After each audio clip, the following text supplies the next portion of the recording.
OS late numbers introduced today. We had a wonderful speech at Park Place Station in Detroit. Mostly in the car business, and we're setting records in manufacturing. It's going very well. I think people appreciated what I had to say in terms of the numbers. So we're very happy about that. I'm going back to the White House now. We're going to look at the whole situation in Scotland under Iran. It's really bad stuff. Minnesota is going to have to take care of itself for a little while. Tremendous stuff and fraud going on in that state because you have an incompetent governor, grossly incompetent governor, and a corrupt governor.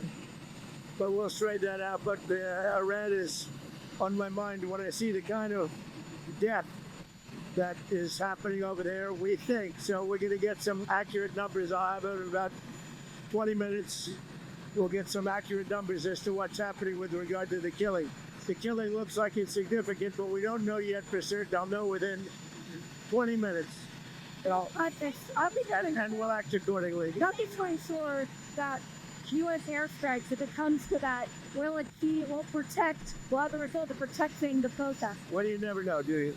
You never know. You think it's so far my track record has been excellent, but you never know. Do you think it's going to be something kinetic like that, or more like cyber? Well, I can't tell you that. I know exactly what it would be. We have to make a decision. Sure.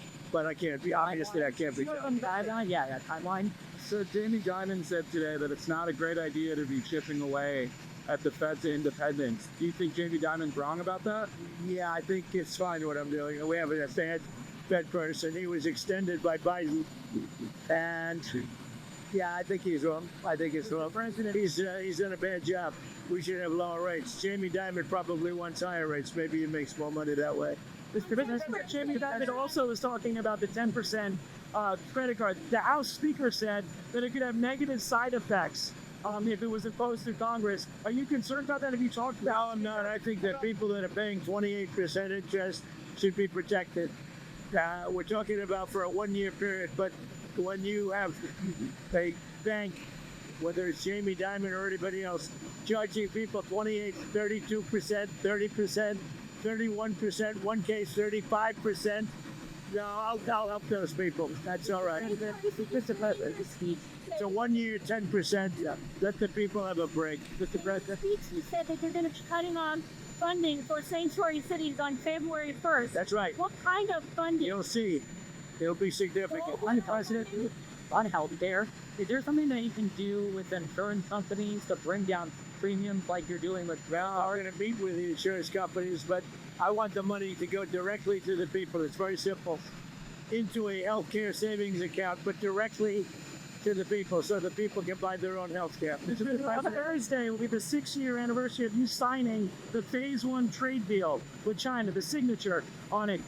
That deal opened Chinese markets to U.S. goods. It protected intellectual property. Can we get back to that? Yeah, we can. We're doing very well with China. I have a great relationship with President Xi, as you obviously know.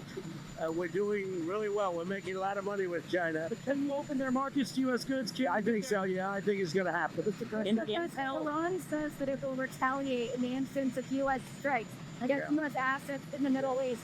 What do you say to U.S. service members about why it explodes the risks that are putting in Iran? Yeah, Iran said that the last time I blew them up with the nuclear capability, which they don't have any longer. So Iran said that the last time. They better behave. And Intel stock is really high after you invested. Are you going to invest more in Intel? I like it. So, well, I don't know about Intel, but I'll invest more in other things. What other companies? As you know, Intel came to see me. They needed help. And I said, I'll help you, but I want 10% of your company to go to the United States of America. And we made, because of that deal, tens of billions of dollars. The stock went very up and very high, and we made tens of billions of dollars. They walked away and they gave us a lot of money, but they did a great deal for themselves because their stock has gone up. As soon as we went in, Apple went in, NVIDIA went in, a lot of smart people went in, they followed us. So yeah, we're doing that. We've done other of those deals.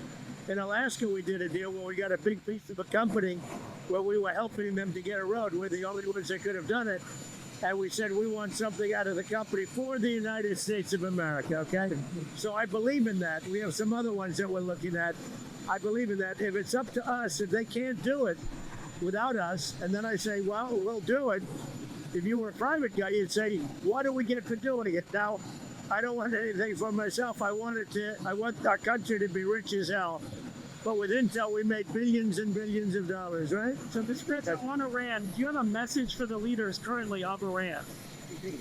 Yeah, the message is they've got to show humanity. They've got a big problem, and I hope they're not going to be killing people. And I'm going to have a report very soon. It would seem to me that they have been badly misbehaving, but that is not confirmed. So you mentioned the 1980 hostage rescue efforts that ended in disaster.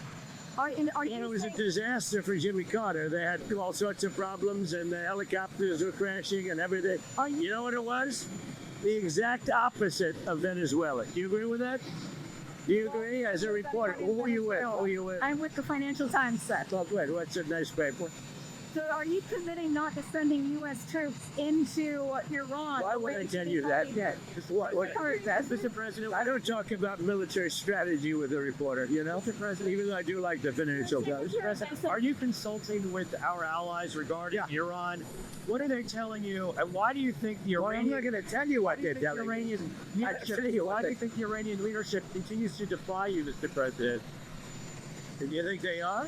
Well, It's only they been a don't couple of continue to- days. They continue to kill protesters. Well, they said that about Venezuela, too, you know? It's only been a couple of days. They haven't defied me. They haven't done anything as far as we're concerned.